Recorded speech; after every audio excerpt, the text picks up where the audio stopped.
Uh, yeah. Uh, yeah.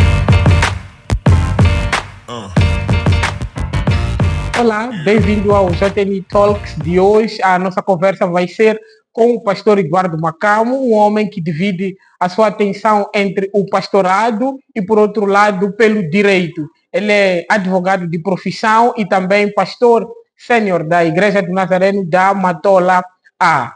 Pastor Eduardo, muito obrigado por ter aceitado o nosso convite. Espero que a nossa conversa seja interessante. O pastor Eduardo Luiz Macamo nasceu a 7 de abril de 1987, aqui na cidade da Matola, e é casado com Carla Fernando Jussa Macamo e é pai de duas filhas, respectivamente Eduarda Adriela da Carla Macamo e Eloá Delfina Macamo. O pastor Eduardo é advogado e atua como pastor sênior na Igreja do Nazareno da Matola A. Ele foi, entre 2015 e 2021, pastor assistente aqui na Igreja do Nazareno da Matola Cidade e, além disso, é, desde 2017, sócio da Eduardo Macamo Sociedade de Advogados, onde presta consultoria jurídica para diversas empresas públicas e privadas. Além disso, foi chefe do Departamento de Recursos Humanos da EMTPM, empresa pública, neste caso a Empresa Municipal de Transportes Públicos de Maputo, entre 2014 e 2017. E foi docente na Faculdade de Ciências Jurídicas da Universidade Técnica de Moçambique entre 2014 e 2018, onde contribuiu também como coordenador da área de Ciências Jurídico-Econômicas entre 2015 e 2016. Entre 2009 e 2012, ele foi professor de língua portuguesa na Escola Maria Ana Mogas. O pastor Eduardo é mestrando em Ciências Jurídicas pela Faculdade de Direito da Universidade Eduardo Mondlane, em parceria com a Universidade de Lisboa, estando atualmente na fase de elaboração da sua dissertação. Ele é licenciado em Direito pela Faculdade de Direito da Universidade Eduardo Mondlane desde 2012 e possui o curso de formação de defensores oficiosos pelo Centro de Formação Jurídica e Judiciária, obtido em 2013. Desde 2015, o pastor Eduardo Macamo está a se formar em Teologia ou melhor, no Seminário Nazareno em Moçambique. Na sua trajetória na Juventude Nazarena Internacional, ele exerceu várias funções. Entre 2017 e 2023, foi coordenador da JNI para a África Lusófona, enquanto era também coordenador da JNI em Moçambique. Entre 2013 e 2017, foi presidente distrital da JNI na Matola, e em 2013 foi secretário distrital e em 2012 foi tesoureiro distrital no mesmo distrito, Passarabetsão, distrito eclesiástico da Matola. Entre 2007 e 2014, ele foi presidente da JNI aqui da cidade da Matola e em 2005 foi tesoureiro da JNI também aqui da cidade da Matola. Resumimos assim o perfil do pastor Eduardo. Pastor Eduardo, faço-lhe esta pergunta que não costumo fazer aos convidados, mas vou passar a fazer a todos os outros. Só que é uma pena porque eles já saberão que tenho esta pergunta preparada. Se este perfil não fosse seu e o ouvisse, assim como eu mencionei, que impressão este perfil haveria de lhe passar? Muito obrigado, Xavier. Estamos começando o programa com uma pergunta muito difícil e é muito mais fácil falarmos dos outros do que de nós mesmos, mas se me colocassem esta pergunta nos termos em que o faz, eu diria que estamos diante de um perfil de um servo que procura responder ao chamado do seu Senhor para cada momento da sua vida. Então, cada um de nós, como servos do Senhor, em cada fase, em cada momento da nossa vida, Deus tem nos chamado para fazer alguma coisa. Não há momento da vida em que Deus nos chama. E penso que o que temos estado a fazer é corresponder a este chamado em cada momento da nossa vida. Muito bem. Muito obrigado. Pois, muito bem, pastor. E vou inverter a sequência das perguntas em relação às outras vezes. Pastor é advogado e é também pastor. Uma percepção talvez simplista que nós temos e superficial por conta dos filmes que nós temos estado a acompanhar, nos mostram que nos vende a ideia de que o advogado é aquele profissional que busca ser competente, ainda que isto signifique usar de alguns métodos, eu diria, pouco morais para concretizar os seus objetivos, seja para inocentar algum cliente, ainda que seja para usar algum método pouco moral. E por outro lado, é pastor, uma figura que preza pela moral. Como é que faz este cruzamento? O que é que nos diria sobre este cruzamento entre o ser pastor e também o ser advogado? Muito obrigado mais uma vez por esta pergunta. São questões um pouco difíceis, mas também fáceis de dar algum contributo. Penso que na explanação que o Xavier faz, o que é verdade é o fato da advocacia exigir muito em termos de dedicação, estudo, para que os profissionais possam darem o seu melhor nos vários desafios que se lhes são colocados.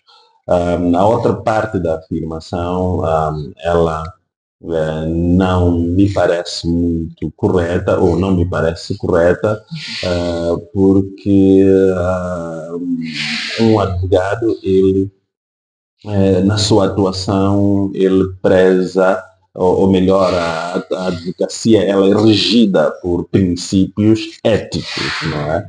Então, a advocacia não significa o contrário da verdade. Pelo contrário, a advocacia é verdade. A advocacia é amor, a advocacia é justiça. E não podemos ter um bom advogado sem que o advogado seja um advogado que ame as pessoas, porque a advocacia significa servir as pessoas. E para que nós possamos servir as pessoas, nós precisamos de amá-las. A advocacia significa justiça. E se nós formos a olhar o nosso Deus, uma das formas de definir a Deus é que Deus, ele é amor. Deus, ele é justiça. E Jesus, ele é o nosso advogado, não é? Como cristãos, nós também olhamos para Jesus como nosso advogado. Até porque, se nós olharmos para a palavra de Deus, vamos verificar que a palavra de Deus, ela contém situações em que Jesus exerce a advocacia ao proteger os desfavorecidos, aqueles que precisam de ajuda. E um advogado que tem Jesus como seu referencial, este advogado tem todas as condições para que seja um advogado brioso. Então, sendo mais específico e direto na questão que nos coloca, eu não vejo aqui algum antagonismo entre o serviço ministerial como pastor e também com a advocacia. Acho que estas duas realidades, elas não são contraditórias, pelo contrário, elas complementam-se e abrem um horizonte de um maior aprofundamento do serviço e uma maior contribuição, porque há situações em que o pastor, no exercício do seu pastorado, identifica situações de injustiça, situações de pessoas prejudicadas e precisa ser não só de um acompanhamento em termos teológicos ou sacerdotais, mas por vezes é necessário alguma intervenção técnico-profissional em que é preciso, por exemplo, socorrer-se a algumas ferramentas jurídicas. Se o pastor estiver preparado para não só dar um contributo sacerdotal, ele também pode fazer uso dos recursos técnicos, jurídicos, para poder apoiar as pessoas que precisam de ajuda. E, portanto, a advocacia é amor, o serviço do Senhor é amor. A advocacia é justiça e o serviço do Senhor também se compadece com a justiça. Portanto, eu encontro essas duas realidades como realidades que se complementam e caminham de forma paralela. Pois, eu fiz a pergunta mesmo de forma propositada por causa desta ideia que os audiovisuais nos vendem. Afinal de contas, vemos aqui uma complementaridade entre o sacerdócio, eu até chamaria sacerdócio para os dois lados, como advogado e também como pastor. E o que significa que ser um pastor, melhor, ser advogado lhe vale muito como pastor, assim como ser pastor lhe vale muito como advogado. Mas era só uma pergunta de forma inicial, ainda vamos lá falar sobre o lado profissional do pastor como advogado. Vou agora às perguntas que nós sempre fazemos aos outros convidados. Queremos falar da infância do pastor Eduardo. Nasceu no ano de 1987, aqui na Matola. Que lembranças tem da época da infância, escola primária, as brincadeiras, que maiores, que lembranças é que tem da época da sua infância? Sim, muito obrigado, Xavier, por esta pergunta. Bem, eu nasci na Matola C, que é um bairro periférico da cidade da Matola, e tive as dificuldades típicas de quem vive na periferia de uma cidade, e estas dificuldades foram acrescidas pelo fato de eu ter perdido meu pai ainda muito cedo, quando tinha 3 anos, e cresci sob o cuidado e orientação da minha mãe, uma mulher de Deus, uma mulher guerreira, que nos ensinou o caminho do Senhor, levou-nos à igreja, levou-nos à escola. Estudei na escola primária Matola C, escola pública, na altura debaixo da árvore.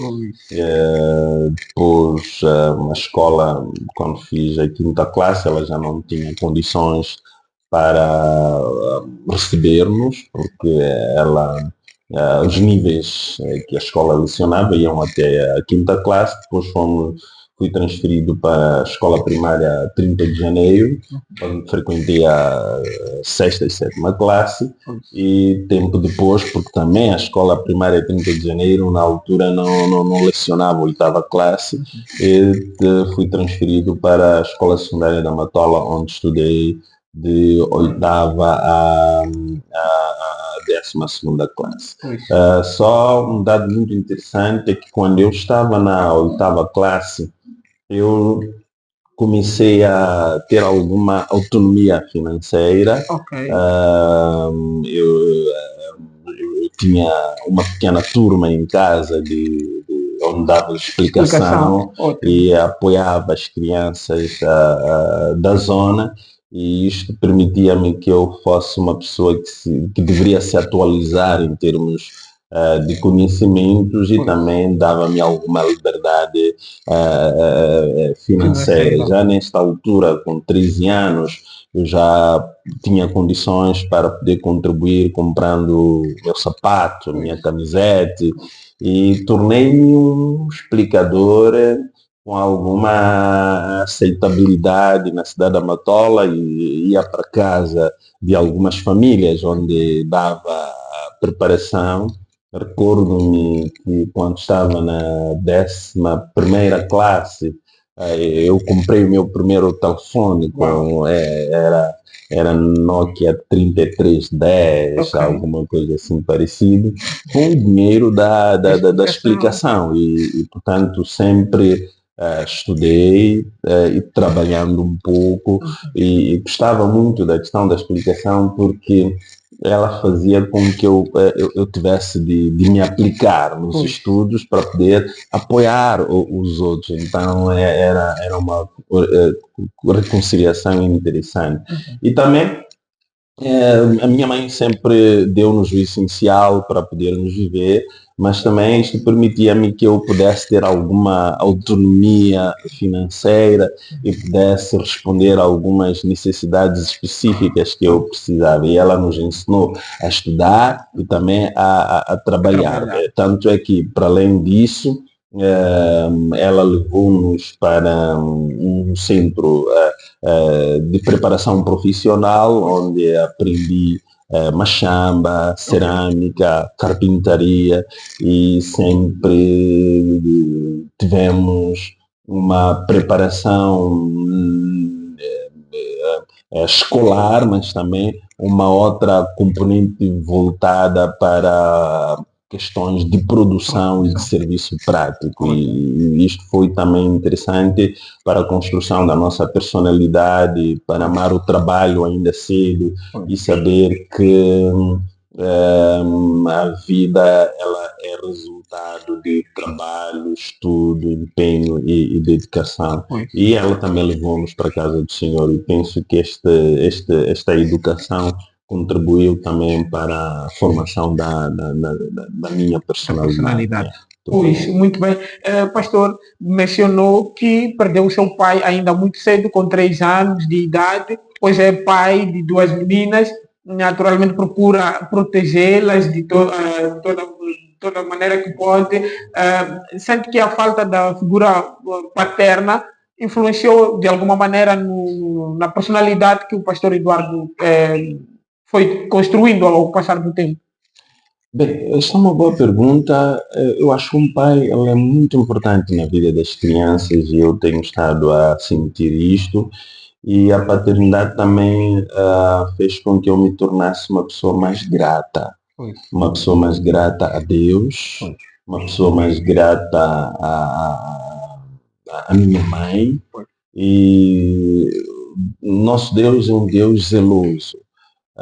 Ele não há dificuldade que se nos aparece que ele não entra com providência. Embora eu tenha perdido meu pai muito cedo, ele habilitou a minha mãe de ferramentas necessárias e suficientes para que nós pudéssemos crescer dentro de um ambiente harmonioso e com uma educação equilibrada. E portanto, sou muito grato a Deus por esta providência divina e também grato à minha mãe por ter se colocado na disposição, ter estado na vanguarda, nos protegendo e nos educando. Pois, e a mamãe do pastor Eduardo significa muito para si. Eu me lembro há alguns anos de ter visto um texto que o pastor Eduardo publicou no Facebook, onde expressava ternura, amor à sua mãe. Ela graduou na Universidade Pedagógica muito recentemente. Dizia lá no seu texto que ela foi adiando os sonhos dela para que os filhos conseguissem primeiro realizar estes objetivos de formação, no caso específico. Pois, ela ainda muito jovem consentiu muitos sacrifícios. Colocar pessoas a estudarem significa investimento. E num contexto de falta e de alguma escassez, era necessário que fosse feita uma gestão. E penso que é isto que a minha mãe fez, e esta gestão consistiu em negar-se a si mesmo e permitir que os seus filhos estivessem adiante, se treinassem e fossem formados. E mais tarde, quando ela regressa à escola, isto é, depois de nós termos nos formados, e olhar para aquele momento em que ela conclui esta fase importante da vida, foi que uma satisfação para mim por estar diante de alguém que deveria ter feito a sua formação já há algum tempo, mas ela preferiu dar-nos prioridade para que pudesse seguir a posterior. E, portanto, foi um momento de muita emoção e gratidão a Deus. Muita emoção e gratidão a Deus. Pastor, na época da escola primária, era uma criança comportada, indisciplinada. Como é que o que é que pode nos dizer sobre o seu comportamento naquela altura? Bem, muito obrigado. E aqui vai parecer estar a ser de algum modo repetitivo em termos de gratidão a Deus, a minha mãe, porque ela ainda muito cedo ensinou-nos ferramentas muito importantes da vida: o temor ao Senhor, o respeito ao próximo, a dedicação aos estudos, ao trabalho, e a graça de Deus também operou, permitindo-nos que, como filhos, pudéssemos dar ouvidos aos nossos pais e, no caso específico, que eu especificamente pudesse dar ouvidos à minha mãe, e foi isto que guiou a minha fase de infância, estudando, ouvindo os mais velhos, respeitando-os, e isto livrou-me de várias situações e impropérios desta vida. Portanto, não há registro de indisciplinas. Pelo contrário, a graça de Deus foi funcional, permitindo-nos que pudéssemos crescer num ambiente harmonioso e sem sermos problema para a sociedade na qual estávamos inseridos. Pelo contrário, pudéssemos ser pessoas que contribuem positivamente no contexto social. Bem, algumas informações que eu tenho, se calhar, como se costuma dizer, um pássaro deve ter medido por aí, é que o pastor Eduardo era muito chorão na época da escola primária. Sim, era muito afetivo, chegaram a apelidar-me de cara de chorar. Cara de chorar. Foi a expressão que era muito usada na altura para me caracterizar, mas acho que isto também poderia ser influenciado pelo fato de ser uma pessoa muito voltada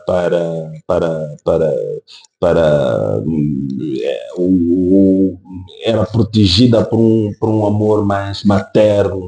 E o nível de sensibilidade era provavelmente maior, e por uma e outra coisa eu ficava emocionado, e isto gerava lágrimas em mim, e os colegas chamavam-me na altura de cara de chorar. E até agora eu acho que choro. As lágrimas podem não ser visíveis, sim, mas há momentos em que nós choramos por razões dessas.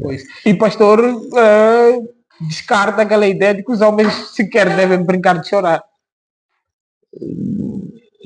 Eu acho que a expressão "os homens não devem chorar", ela não pode ser entendida de forma literal.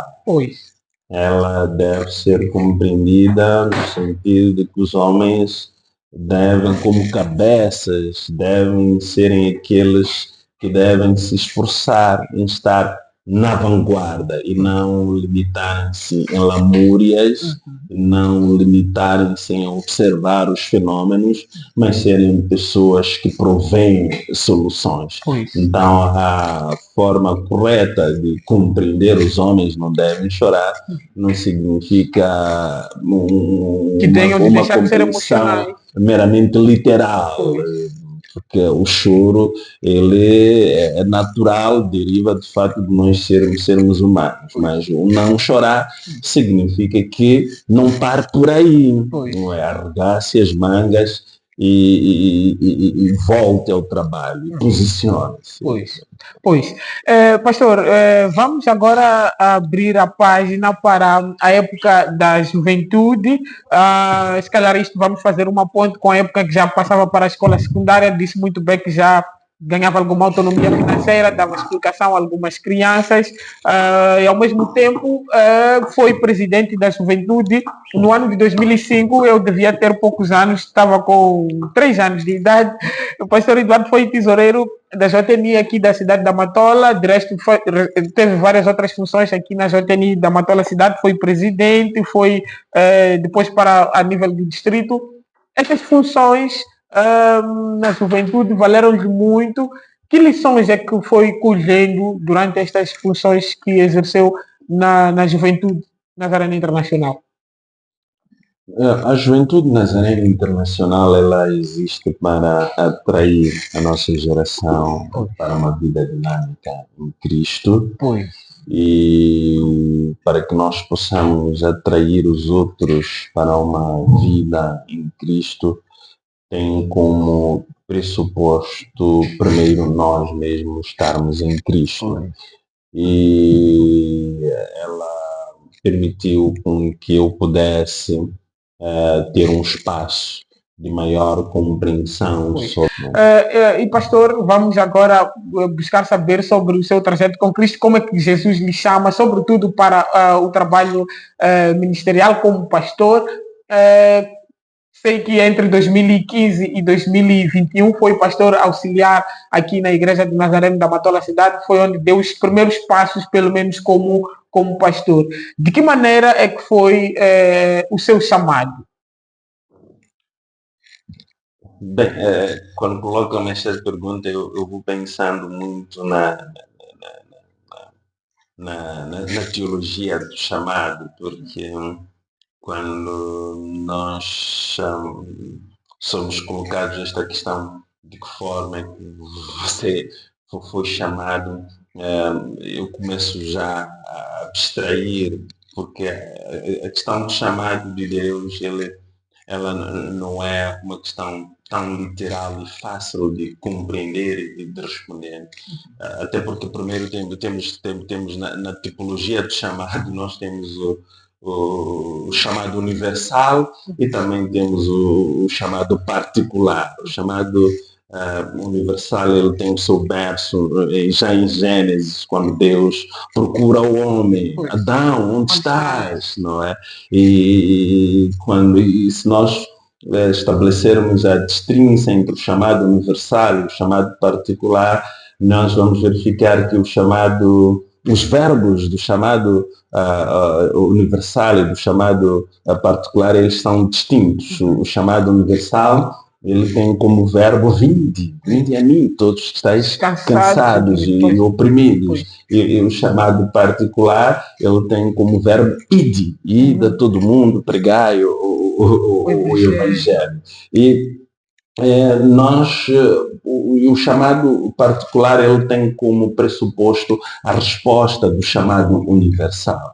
Se tu tens pessoas que respondem e por hipótese, pode-se gerar uma compreensão de que alguém está a responder ao chamado particular sem responder ao chamado universal, este vai ser um chamado problemático. O id materializado sem resposta ao chamado universal vai ser um id que gera problemas. E, portanto, o primeiro chamado é o chamado universal que nós temos de responder, que é o chamado do Senhor, e de forma muito específica isto significa a nossa conversão, não é? O momento em que nós nos convertemos. E eu nasci num contexto cristão, a minha mãe desde cedo ela levou-nos à igreja, mas isto não fez de mim um cristão.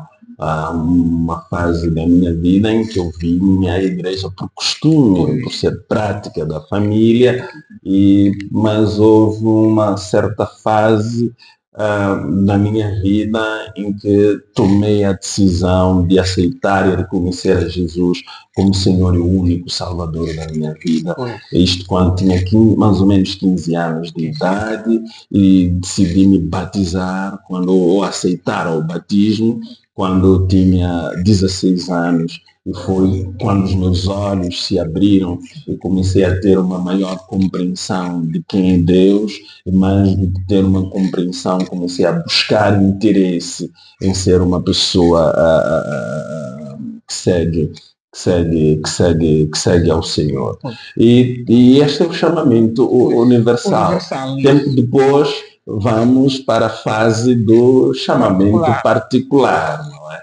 E eu entendo que o chamamento particular de Deus, ele é progressivo, ele não se esgota num só ponto do nosso percurso da vida. Ele nos chama, mas dentro do pacote do chamado há lá várias responsabilidades ou vários departamentos nos quais nós seremos nomeados para os exercícios das funções do chamado. E no momento nós cumprimos o chamado, sendo presidente da juventude, como é o teu caso, e eu também tive o momento em que cumpri o chamado, exercendo esta função de presidente da juventude. E em cada momento, em cada contexto histórico-temporal, Deus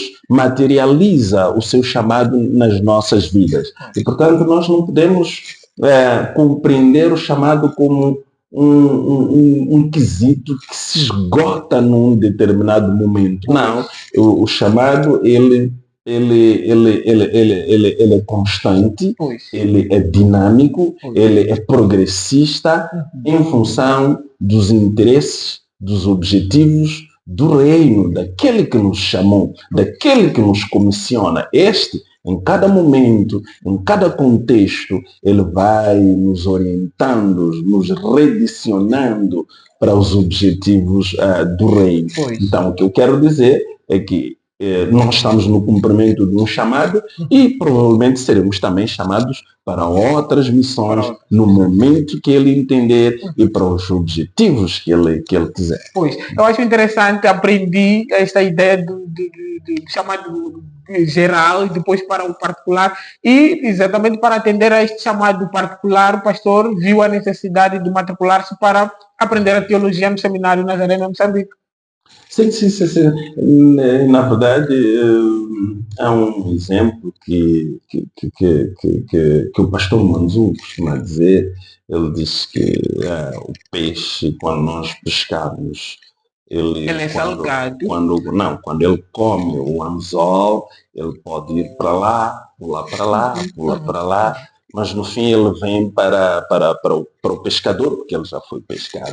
Eu acho que neste processo do meu treinamento ministerial, eu tive um comportamento típico de peixe, que foi dando uns pulos aqui, mas no final eu acho que estou voltando para aquele que efetivamente nos chamou, que é o pescador mor, o Senhor Jesus. Porque eu principiei a minha formação teológica em 2012, já há muito tempo, e por razões diversas eu suspendi, não continuei com a formação, mas o curso da vida foi seguindo e Deus foi cada vez mais se revelando e mostrando os seus propósitos na minha vida. E atualmente regressei para o seminário e em 2022 iniciei de forma mais intensiva e ininterrupta, e neste momento estou a concluir o 3º ano da formação. Se Deus quiser,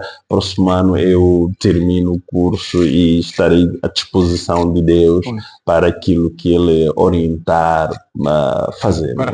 E tem sido interessante frequentar o curso de teologia no Seminário Nazareno em Moçambique. Que lições é que tem estado a colher ainda há alguns anos? Lembro-me de ter visto um texto que o pastor Eduardo publicou e direto que eu tenho usado muito para o assunto que tem sido debatido demais sobre a pecaminosidade ou não do álcool. Eu lembro lá na assinatura, depois deixava claro, estudante do Seminário Nazareno em Moçambique, e achei interessante o texto e tenho usado muito para algumas conversas que nós temos. Que lições é que tem estado a colher na formação em teologia no Seminário Nazareno? Eu acho que nós, como pessoas, somos seres teólogos. Nós nascemos teólogos, nascemos como seres religiosos, é o que eu queria dizer. Todos os homens, quando nascem religiosos, mas a teologia, ela vem disciplinar a nossa religiosidade. porque as pessoas quando nascem têm diversas formas de manifestarem a sua religiosidade. Todos os homens são religiosos. O estudo da teologia, ele permite com que as pessoas comecem a ficarem disciplinadas na sua forma de manifestarem a sua religiosidade. E penso que ao me inscrever no seminário, eu comecei a beneficiar-me desta forma disciplinada de compreender a Deus, desta forma disciplinada de realizar os trabalhos cristãos e disciplina também a nossa forma de melhor servir ao Senhor. E, portanto, eu aconselho as pessoas a estudarem, não necessariamente porque queiram ser pastores, mas acima de tudo para terem uma forma disciplinada de exercício da sua religiosidade. Portanto, a maior meritocracia do estudo da teologia é de nos permitir nos habilitar de ferramentas que disciplinam a nossa forma de ser e de estar e a forma de compreender a natureza, de compreender a Deus e de nos relacionarmos neste mundo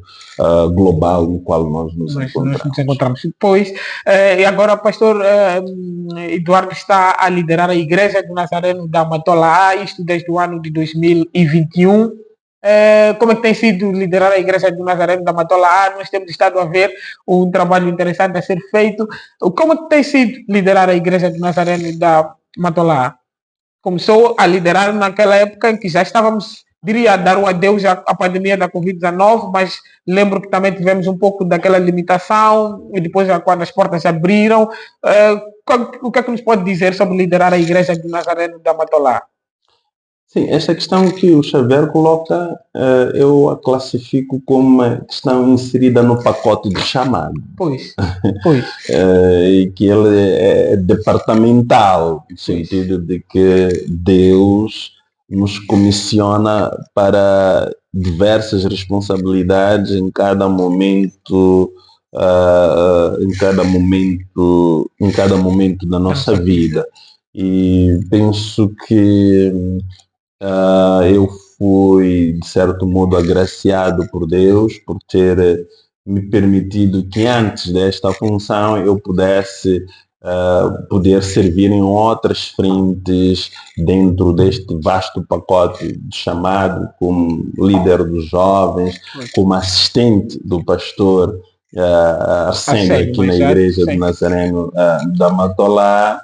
E quando aceitei este chamado para ser pastor assistente, bem como os outros anteriores chamados de liderança juvenil, eu não estava ciente de que um dos departamentos que no momento haveria de assumir no pacote de chamado seria esta responsabilidade de estar a contribuir como líder de uma igreja. E tem sido um desafio, mas o que me agrada é que Deus em cada momento e para cada desafio, Ele sempre tem a graça que nos sustenta. E, portanto, tem sido um momento de aprendizado e um momento, acima de tudo, de busca de sabedoria junto da fonte, que é o Senhor. Pois. E pastor, naturalmente que quando ao longo da vida nós vamos ter pessoas que vão mentorando as nossas atividades, que pessoas é que são importantes para a construção da figura do pastor Eduardo Macamo e que neste momento gostaria de endereçar a gratidão a estas pessoas pelas orientações que foram lhe dando? Bem, muito obrigado por esta pergunta. Eu acho que já me referi à minha mãe como uma pessoa muito importante, a senhora Delfina Fabião Tovel, como uma pessoa muito importante para a minha formação e para aquilo que eu sou hoje. Deus usou muito a ela. Responder a esta pergunta no momento em que a emoção predomina sobre a razão, pode ser um pouco perigoso pelo fato de existir aqui a suscetibilidade de podermos esquecermos outras pessoas e que são muito importantes para a nossa vida. E de tal forma que seria um pouco difícil neste momento ter de alistar o conjunto de pessoas que foram muito importantes na minha vida. O que posso dizer é que são várias e para uma pessoa que sai de um contexto periférico, de um contexto de pobreza, pode imaginar que precisou de muita gente, de muita ajuda. O que eu posso dizer é que a Igreja de Nazaré, no seu todo, ela foi muito importante para a minha construção. Os pastores todos que eu tive, os irmãos da igreja, todos eles foram muito importantes para a minha construção e devo muito a Deus pelas suas vidas. Pois, pastor, nós estamos mesmo a caminhar já mesmo para o fim. A conversa está interessante, se quer ver o tempo passar. Vamos agora fazer uma ponte com a carreira profissional, é advogado de profissão. E uma das coisas que nós queremos é que os outros inspirem-se, se calhar os que pensam também em trilhar os mesmos caminhos. Como é que define, em apenas 2 minutinhos, o que é ser um advogado? Qual é a importância desta figura para a sociedade? Quero que me dê respostas na sua perspectiva pessoal. O que é ser um advogado para si e por que acha que esta figura é importante para a nossa sociedade? É claro que nós sabemos de forma geral, mas eu gostava de ter uma resposta mais na perspectiva pessoal. A advocacia, acima de tudo, é serviço. Não é? Ela existe para servir as pessoas nas várias situações na qual elas se encontram. E ser advogado é amar as pessoas, ser advogado é amar a justiça, e ter prazer em ajudar as pessoas. E penso que um bom advogado tem que ter estas virtudes. Pastor, infelizmente o tempo não está do nosso lado, temos apenas mais 5 minutos. Pastor, que perspectiva tem para o seu ministério daqui para frente? Como pastor, naturalmente, como disse lá no início, vai deixar que Deus vá lhe mostrando o que tem de fazer, mas que perspectiva é que tem para a Igreja do Nazareno no geral, lá mais para frente, para o seu ministério de forma mais particular? A compreensão que eu tenho do serviço, a compreensão que eu tenho do serviço é que nós estamos na disposição daquele que nos comissiona para o serviço. E em cada frente, em cada momento, nós temos de estar disponíveis para responder aquilo que o Senhor nos chama. Neste momento, nesta frente na qual o Senhor nos coloca, temos estado a buscar a sua vontade e a contribuir, nos oferecendo para o serviço do Senhor. E acreditamos que o futuro a Deus reserva e os desafios do futuro, do porvir, eles serão respondidos pela graça sustentadora de Deus que sempre é presente nas nossas vidas. O mais importante neste momento é compreender o chamado e nos colocarmos à disposição de fazer aquilo que Deus nos chama. Pastor, infelizmente o tempo não nos permite. Gostava de que olhasse para a nossa câmara e deixasse ficar, em jeito de considerações finais, um conselho a todos aqueles que nos estão a acompanhar, sobretudo aos jovens, e ainda vou pedir para que agregue também a esta resposta, por que razão é que acha que vale a pena seguirmos a pessoa de Jesus Cristo? Sim, temos de seguir a Jesus porque não temos outra saída. Ele é o único, ele é o caminho, a verdade e a vida. Aos jovens, o conselho que eu deixo é que eles devem se recordar de uma coisa, de que eles não serão jovens para sempre. A juventude é um momento específico da vida e, portanto, neste momento em que eles são jovens, devem aproveitar bastante. Sirvam o Senhor, estudem, comprometem-se com as coisas de Deus, abracem Jesus, Ele é o único que é capaz de transformar a nossa vida e de dar significado à nossa existência. Muito obrigado. Pastor Eduardo, muitíssimo obrigado. Foi um gosto estar consigo. Espero que tenha gostado de estar aqui conosco e muitíssimo obrigado pela sua presença. Muito obrigado pelo convite, muito obrigado a todos que nos ouvem e também achei muito interessante estar aqui. Foi, acima de tudo, um momento de aprendizado. A todos, que Deus abençoe e sejam muito felizes com Jesus. E muito obrigado. Eu desejo que você seja realmente feliz com Jesus, mas também na companhia sempre do JN Talks. Terminamos assim esta edição. Obrigado por ter estado conosco. Fique bem, nós voltamos daqui a mais alguns dias.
Yeah. Yeah. Yeah.